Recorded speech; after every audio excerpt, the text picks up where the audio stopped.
네, 금요일 시장 마무리가 됐습니다. 이번 주는 하락세기 좀 큰 모습입니다. 일단 코스피 지수가 1920선 아래로 내려오면서 마무리가 좀 될 것 같네요. 코스닥 지수는 0.5%, 코스닥 지수는 0.7%대 하락세로 마무리가 됐습니다. 외국인들이요, 최근 사흘 동안 1조 넘는 매도세를 기록하는 모습입니다. 이번 주 시장에 대해서 정리가 좀 필요한 시점인데요. 한국투자증권 이프랜드의 허은정 연구원과 함께 자세하게 정리해 보겠습니다. 안녕하십니까? 안녕하세요. 네. 오늘 코스피 시장부터 좀 특징적인 부분 짚어보도록 하죠. 결국엔 1920선 아래로 좀 내려왔는데요. 어떻게 마무리가 됐습니까? 네, 전반적으로 지수 분위기가 썩 좋은 상황은 되지 못하고 있습니다. 일단은 내부적인 이슈들은 이제 외국인 수급에서 그 이유를 찾아볼 수가 있겠고, 대외적인 변수로서는 중국의 어떤 경제지표 부진이나 아니면 일부 외국계 증권사를 통한 어떤 금융 위기에 대한 우려 리포트 등이 최근에 좀 발생을 하고 있는데요. 이와 더불어서 우크라이나와 관련된 지금 크림공화국의 어떤 주민 투표를 또 앞둔 상황에서 약간의 좀 긴장감 고조가 나타나고 있는 모습입니다. 일단 코스피도 그렇고 코스닥도 그렇고요. 오늘 전반적으로 양봉 흐름을 보이기는 했었습니다만 오늘 사실 음봉이 나왔으면 굉장히 분위기가 더욱더 좀 좋지 못했었을 텐데 양봉이기는 하나 개인적으로는 조금 만족스럽지 못한 그런 양봉의 좀 흐름을 보였다라는 말씀을 드려볼 수가 있겠고요. 일단 코스피 증시는 오늘 외국인들의 어떤 매도 압력에서 이틀째 벗어나지 못하는 흐름이 좀 보였습니다. 코스피 시장 쪽에 외국인들이 4,700억 원 정도의 매도를 보였고 비차익 부분을 통해서도 1,900억 원 정도의 매도를 보였는데요. 이뿐만이 아니라 코스닥 시장 같은 경우에는 외국인과 기관들이 최근에 수급액 상당 부분 변동성이 좀 발생을 하고 있죠. 오늘 장에서는 역시 동반 매도에 대한 흐름들이 좀 나타나면서 코스닥 시장도 양봉이기는 했으나 결국에는 3포인트 정도대 하락 흐름을 보이면서 마무리를 좀 지었습니다. 그리고 오늘 시장의 특징을 좀 꼽아보라면 일부 종목에 따라서는 5% 이상 급락하는 종목들이 꽤 많이 눈에 띄었다라는 점을 확인하실 필요가 있어 보이고요. 잠시 후 수급을 통해서 어떤 매도가 집중되는 종목들이 있었는지 그리고 그들에 대한 특징을 함께 좀 살펴봐야 될 것 같습니다.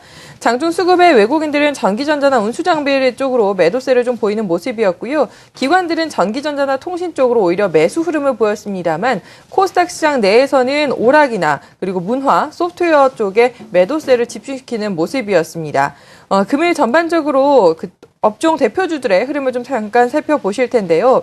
금일 삼성전자가 1.2% 정도의 하락 흐름을 좀 보이면서 마무리를 지었고요. 금일 전반적으로 건설주들 흐름 좋지 못했습니다. 현대건설과 삼성엔지니어링이 2%에서 4% 정도의 하락 흐름을 보였고 조선주들도 최근에 흐름 좋지 못하죠. 화학주들도 마찬가지입니다. 금융주들도 최근에 전반적으로 약세 흐름을 좀 이어가는 모습이고요. 통신주가 그나마 시장 대비해서는 소위 좀 선방을 해주는 모습이었었는데 영업정지 규제 관련된 불확실성 완화 쪽에 해석을 좀 드릴 수가 있겠습니다. 그리고 그동안 내수주들이 상대적으로는 꽤 견조한 모습이었습니다만 오늘 오리온이라든지 베이직하우스와 같은 종목들은 좀 급락세를 보였는데요. 이들 종목들의 어떤 성향, 중국 모멘텀에 굉장히 영향을 많이 받는데 중국에 대한 최근 경제 지표가 좀 부진하게 나오고 이 회사들이 속해 있는 그 산업 영역에 있어서의 시장 성장률이 조금 둔화된다라는 이슈를 바탕으로 해서 현재 좀 낙폭이 확대되는 부분들을 확인해 보실 수가 있겠습니다. 이 밖에 코스닥 시장 시가총액 상위 종목 중에서는 셀트리온이 2.3% 정도의 하락 흐름을 보였고요. 오늘 이제 기관들 쪽에서 오락문화 쪽에 매도가 좀 집중됐었는데요. 아마도 카지노주들이 상당 부분 포함이 되어 있지 않을까라고 추정을 해볼 수가 있겠고 그 안에서 역시 엔터주들도 함께 좀 매도 쪽의 흐름이 나타났었던 것 같습니다. 위메이드 같은 경우에는 신작 게임 모멘텀에 좀 급등하는 모습을 보였다라는 점 특징으로 말씀드릴 수가 있겠고요. 인터파크와 인터파크 INT 같은 경우에는 최근 시장 대비해서는 굉장히 좀 양호한 흐름을 보였었는데 단기간에 이런 급등에 따른 고평가 분석에 차익 실현 매물이 쏟아졌었던 것으로 추정하고 있습니다. 네, 코스피와 코스닥 특징적인 종목들 만나봤습니다. 수급 확인해 볼 텐데요. 오늘 외국인들이 거래소에서만 4,700억 이상 매도세를 기록했습니다. 후반으로 갈수록 급격하게 매도폭이 커지면서 오늘 동시호가 시간에 1920선을 지켜내지 못하는 움직임이 나타났는데 주로 어떤 종목들 팔았습니까? 네, 일단 외국인들의 현물 쪽 매도세가 사실 심상치가 않습니다. 네. 최근 오늘을 포함한 3거래일 동안 1조 원을 지금 넘어서는 매도를 집중시켰기 때문에 어떤 업종이나 종목 중심으로 매도가 집중됐는지 아니면은 다양하게 좀 분산이 됐는지에 대해서는 조금 확인이 필요하실 것 같고요. 비차익을 통해서도 1,900억 원 정도대에 지금 매도가 함께 유입되고 있어서 전반적으로 시가총액 상단 종목들 그리고 그 이하 종목에 대해서도 상당 부분 고른 매도가 좀 나타났었던 것이 아닌가라고 추정을 좀 해볼 수가 있겠습니다. 어떤 종목 중심으로 사고 팔았는지를 좀 확인해 보실 텐데요. 오늘 전체 시장에서 외국인들의 순 매수 타픽은 코스피 종목이 아니고 코스닥 종목입니다. 네. 다음이 올라와 있는데요. 하지만 그 규모는 55억 원 정도로서 굉장히 좀 미미하다라는 말씀을 드려볼 수 있겠습니다. 그리고 이 밖에 호텔신라와 서울반도체, LG이노텍 등의 매수를 보였고요.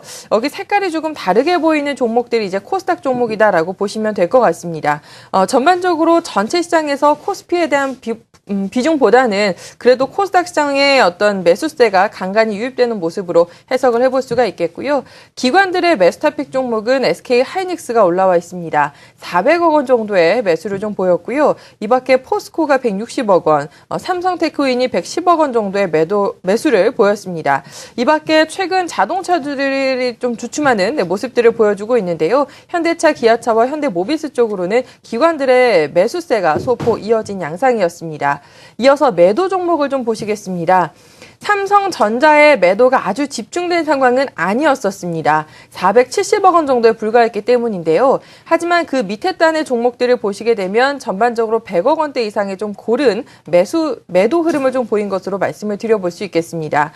네이버가 430억 원, SK하이닉스가 427억 원 정도의 매도를 보였고 이 밖에 오리온뿐만이 아니라 현대차와 같은 자동차 관련된 종목들로도 매도 흐름을 외국인들은 좀 보이는 모습이었습니다. 반면 기관들의 경우에는 코덱스 레버리지 쪽에 매도를 매우 집중시키는 모습이었었고요. 개별적인 종목으로는 대우조선해양과 대한항공, 호텔신라와 삼성중공업 등으로 매도를 했는데 일반적으로 보시면 특히 기관들 같은 경우에는 조선주들 그리고 건설, 화학 이런 대표적인 좀 산업이나 소재 섹터 쪽에 매도가 상당 부분 발생을 했다라는 점 특징으로 정리를 드리겠습니다. 네, 수급까지 확인을 해봤습니다. 자, 이제 이번 주는 마무리가 됐고요. 다음 주가 문제입니다. 이번 주 못지않게 다음 주도 여러 가지 이벤트들이 많습니다. 유럽연합의 정상회담도 있는 상황이고 크림반도의 주민투표 그리고 FMC 회의도 예정이 돼 있습니다. 외부 변수가 많은 상황에서 외국인들의 이탈은 계속되고 있는 상황이고 다음 주에는 또 기술적 반등을 좀 기대하는 조심스러운 의견도 있는데 어떻게 예상하시나요? 저는 개인적으로 기술적 반등은 물론 희망하고는 있습니다만 네. 그 폭에 있어서는 여전히 좀 기대치를 지금은 낮출 필요가 있지 않을까라고 조심스럽게 좀 의견을 전달드리고 싶습니다.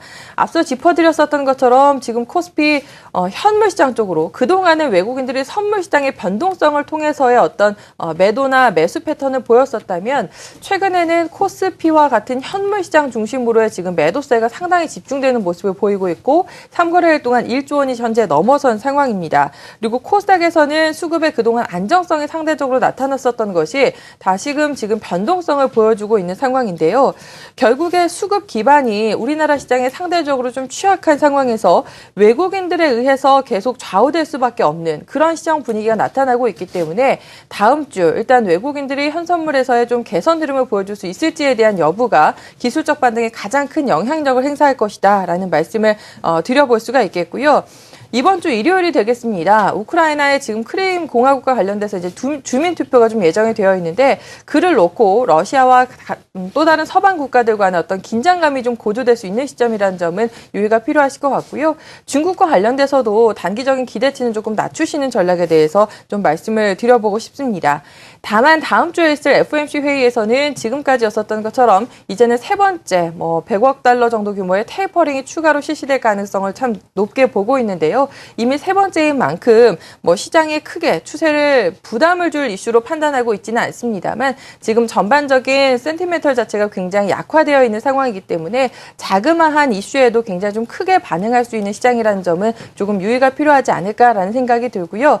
코스닥 쪽에 오늘 좀 매도세가 집중이 되거나 그동안 올랐었던 소위 놀자주들이 많이 좀 흔들리는 모습들이 일부 보였습니다. 그래서 이런 종목들에 대해서는 다소간의 이제 비중에 대해서는 조금 고민이 필요한 시점이 아닌가라는 말씀 드리겠습니다. 네, 시장에 대한 자세한 전망까지 세워봤습니다. 한국투자증권 이프랜드의 허현정 연구원 함께했습니다. 고맙습니다.